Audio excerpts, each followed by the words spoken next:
శ్రీకృష్ణ లీలలు. విషయ సూచిక 1. శ్రీకృష్ణ జననము. 2. పూతనా సంహారము. 3. గోవర్ధన గిరిధారి. 4. చైతన్య మురళి. 5. చోరలీల. 6. మృద్భక్షణము విశ్వరూప దర్శనము. 7. కాళియ మర్దనము. 8. పూజాఫలము. 9. గోపికా వస్త్రాపహరణం. 10.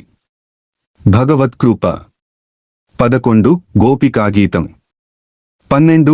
కృష్ణస్తు భగవాన్ స్వయం. పూతనా సంహారము. మనిషికి ప్రేముంది, అలాగే పలుకు ఉంది. కాని ప్రేమను పలుకుల్లో మడత పెట్టడం మనిషికి సాధ్యం కాదు. అందుచేతనే ప్రేమకు అర్థమున్నా అది శబ్దంలో ఇమడటం లేదు. మాటకు చిక్కని ప్రేమ, మనస్సుకు దక్కని ప్రేమ హృదయానికి లభ్యమవుతుంది, భావానికి గమ్యమవుతుంది. మనిషిని గాడిద అని పిలవటం తిట్టు. అదే సన్నిహితులు ప్రేమతో గాడిద అని పిలిస్తే అదొక గౌరవం. తండ్రి, గురువు, మిత్రుడు అలా పిలిస్తే మనసుకు హాయిగా ఉంటుంది, బుద్ధిని బుజ్జగించినట్లుంటుంది. జుట్టుపట్టి లాగటం, గిల్లటం, గిచ్చటం ఇవన్నీ బాధించటమే అవుతుంది. కాని పిల్లల విషయంలో మనం ఇవన్నీ చేస్తాం. పిల్లల్ని బాధించాలని ఎవ్వరూ అనుకోరు. ఈ క్రియలన్నీ పైకి బాధాకరంగా కనిపించినా, వ్యాకరణానికి అందకపోయినా, వ్యవహారంలో ఇవన్నీ ప్రేమ కార్యాలు, భావపూర్ణాలు. చిన్నవాళ్లని నీవు అని పిలుస్తాం. తమరు అని కనుక సంబోధించామంటే వారేదో తప్పు చేసినట్లు అదోలా అయిపోతారు. ప్రేమ లేని గౌరవాలు ఎవరికి రుచిస్తాయి? కళ్ళు తెరిపించటం పుణ్యం, కళ్ళు మూయటం నేరం, పాపం. కాని స్నేహితులు మన వెనుక నిలిచి మన కళ్ళు మూస్తే ఆ స్పర్శలో అనిర్వచనీయమైన సుఖాన్ని పొందుతాము. తెల్లని వస్త్రాలు ధరించి వస్తున్న వ్యక్తిపై 2 సిరాబుట్లు చిలికిస్తే ఆ తరువాత రోదన అలా ఉంచినా రాద్ధాంతం పెద్దదవుతుంది. అదే వసంత నవరాత్రుల్లో రంగు నీళ్లను ఎవరిపై కృమ్మరించినా అంతటా నవ్వులే నాట్యం మాడుతుంటాయి. ప్రేమ విషయంలో అది ఒక సిద్ధాంతంగా మారుతుంది. ఇలా ఎంతైనా చెప్పుకుంటూ పోవచ్చు.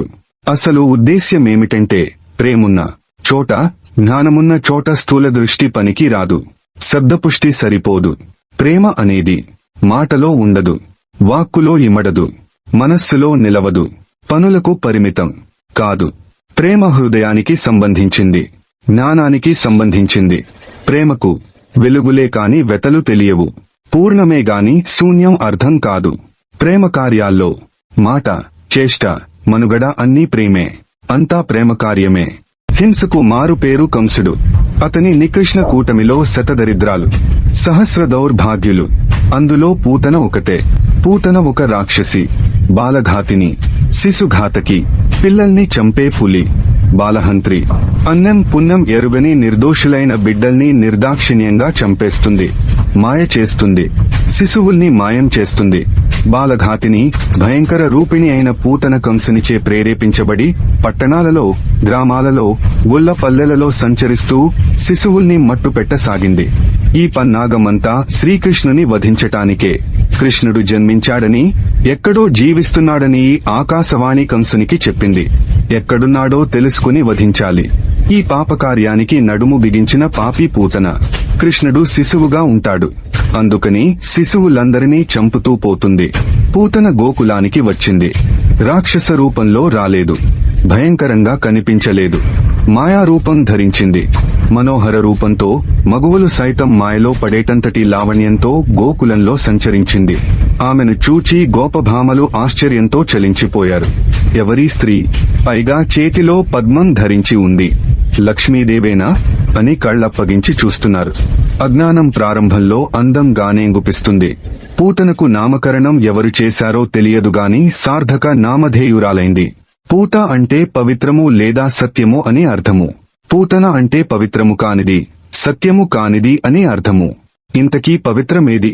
నహి జ్ఞానేన సదృశం పవిత్రమిహ విద్యతే. ఈ విశ్వంలో జ్ఞానంతో సమానమైన పవిత్ర వస్తువు లేదు అని భగవద్గీత. పవిత్రమైనది జ్ఞానం ఒక్కటే, అపవిత్రమైనది అజ్ఞానము. అదే పూతన. ఈ ముద్దు ఘటానికి అందమైన ముద్దు పేరు. అజ్ఞానానికి జ్ఞానము విరోధి. అపవిత్రురాలైన పూతనకు పావనాత్ముడైన శ్రీకృష్ణ పరమాత్మ విరోధి. పూతన అందంగా అగుపించింది, చక్కగా భాషించింది.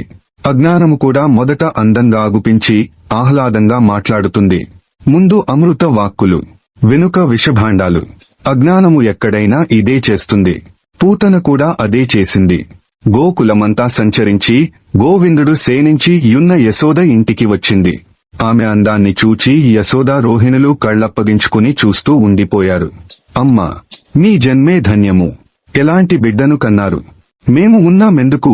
భూమికి భారం, గాలికి అడ్డం. ఇలాంటి బిడ్డకు పాలిచ్చే తల్లుల జన్మమే ధన్యము. మీరు అంగీకరిస్తే, అనుగ్రహిస్తే మీ బిడ్డకు కాసిన్ని పాలిచ్చి నా జన్మను కడతేర్చు కుంటాను అని పొగడటం ప్రారంభించింది పూతన. పాపం, యశోద రోహిణీలు అందమైన స్త్రీ పొగిడేసరికి ద్రవించిపోయారు. అలాగే నని ముక్కుపచ్చలారని పసికందును పాపిష్టి దైన పిశాచానికి అందించారు. తెలియకుండా ఆపదలో చిక్కుకున్నారు. ఇక్కడ మనం ఒక్క విషయం గ్రహించాలి. కాదు, ఒక్క సత్యాన్ని వంటబట్టించు కోవాలి. యశోదారోహిణీలు మోసపోవటానికి రెండే ప్రబల కారణాలు. ఒకటి, పూతన అందం. అందాన్ని చూచి కళ్ళు మోసపోయాయి. 2, పూతన భాషణం, పొగడ్తలను విని చెవులు వంచింపబడ్డాయి. కనిపించేదంతా కమనీయం కాదు, వినిపించేదంతా విశిష్టమూ కాదు. పొగడ్తలు ఎవరినైనా పాతాళానికి మోసుకుని పోతాయి. రూపాలను చూచి భ్రమించకూడదు. పొగడ్తలను విని మోసపోకూడదు. ఎవరైనా మనల్ని పొగిడితే వారిలో పూతన ఉందో లేదో మనం కాస్త అంతరేక్షణ చేసుకోవాలి. మంటలు గుండెల్లో ప్రవేశించటానికి కళ్ళు, చెవులే ప్రధాన ద్వారాలని మనం మరచిపోకూడదు. కనుకనే మన ఋషులు భద్రం కర్ణేభ్యః శృణుయామ దేవాః భద్రం పశ్యేమ క్షభిర్యజత్రాః, మా చెవులు మంగళకరమైన వాటినే వినుగాక, మా కళ్ళు మంగళకరమైన వాటినే చూచునుగాక అని ప్రార్థించారు. పూతన కృష్ణుడు పవ్వళించి యున్న ఊయలను సమీపించింది. కళ్లారా చూచింది. ఆమెను చూచి కృష్ణుడు కళ్ళు మూసుకున్నాడు అన్నది భాగవతం. విబుధ్యతాం బాలకా మారికాగ్రహం చరాచరాత్మా స నిమీలితేక్షణః.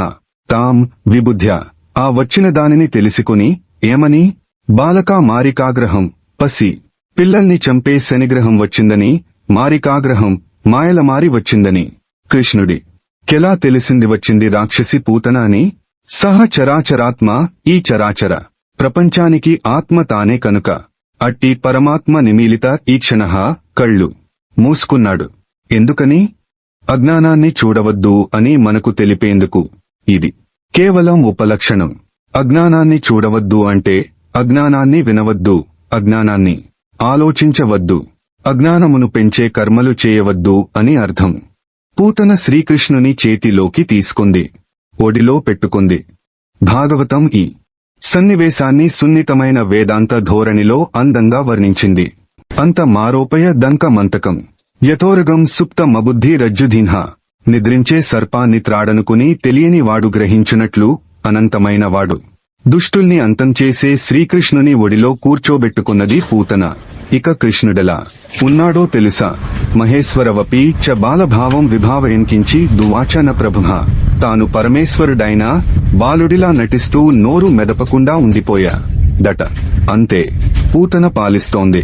గుటగుట గోవింద ఇక అసలు రూపాన్ని ప్రదర్శించేందుకు సిద్ధమైంది. పాలతో పాటు విషాన్ని పంపుతూ ఉంది. దాన్ని పానం చేస్తూనే ఉన్నాడు. విషమంతా అయిపోయింది. ఏం చేయాలో పూతనకు తోచలేదు. కాని కృష్ణుడికి తెలుసు. పాలు అయిపోయాయి, విషం అయిపోయింది. ఇక మిగిలింది ప్రాణాలు మాత్రమే. వాటిని తోడేస్తున్నాడు. సా ముంచాలమితి ప్రభాషిణి. సా ఆ పూతన ఇతి ప్రభాషిణి ఇలా బిగ్గరగా అరచింది. అలం చాలు, త్రాగింది చాలు. ముంచ నన్ను విడువు అని అరచింది. ముంచలేదు, నిన్ను ముంచటమే, పంచభూతాలకు పంచటమే. నాకు పట్టుకోవడం తెలుసేగాని విడవటం తెలియదు. నేను పట్టుకున్నానా ఇక విడవను అని కృష్ణుడు. పూతన ప్రాణాలు పట్టు తప్పాయి, అనంత వాయువుల్లో కలిసిపోయాయి. ఇది పూతన సంహారము, అజ్ఞాన నాశము. ఈ అద్భుతమైన సన్నివేశాన్ని చూసి నందగోకులమంతా ఆనందంతో పరవశించిపోయింది. ఎక్కడ చూచినా వేడుకలే, ఎవరిని చూచినా వెలుగులే. అందాల మూట మనోముల పంట, అందాల మూట మనోముల పంట. మా బ్రతుకంత తానొక వింత, మా బ్రతుకంత తానొక వింత.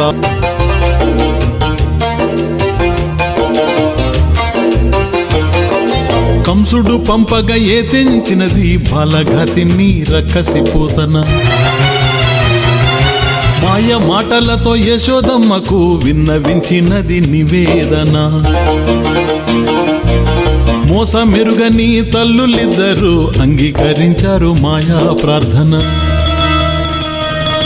పాపి పూతన్న గోపాలు నెత్తుకొని సాధింపసాగింది తన వంచన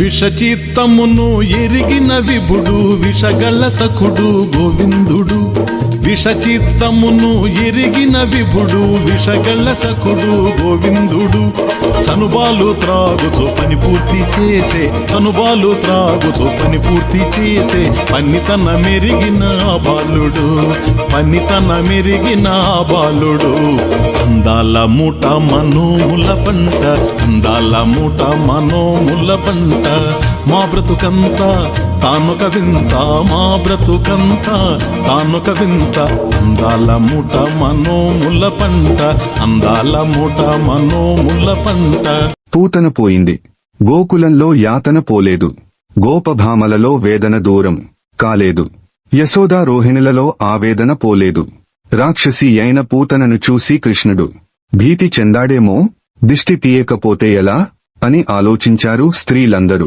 ఇలా ఉంటాయి ప్రేమలు ఇలాగే ఉండాలి కూడా అప్పుడే అది ప్రేమవుతుంది యశోద రోహిణులు కృష్ణునికి రక్షబెట్టారు గోపభామలు కపిలగోవును తీసుకుని వచ్చారు రక్షాం విదధిరే గోపుచ్చ భ్రమణాదిభ్యః ఆవుతోకను త్రిప్పుతూ రక్షబెట్టారట అంతేకాదు గోమూత్రేణ స్నాపయిత్వా పునర్గోరజ సార్భకం జన్మనిచ్చిన తల్లిపాలు ఒక వయస్సు వచ్చేంత వరకే త్రాగగలం కాని గోక్షీరము జీవితాంతం పానం చేస్తాం అమ్మ కన్నా అవే ఎక్కువ మేలు చేస్తుంది కనుకనే అమ్మలు ఆవు తోకతో రక్ష పెడతారు కాని రక్షించే వాడికే రక్ష పెట్టటం గొప్ప విశేషం అదే ప్రేమ వైశిష్ట్యం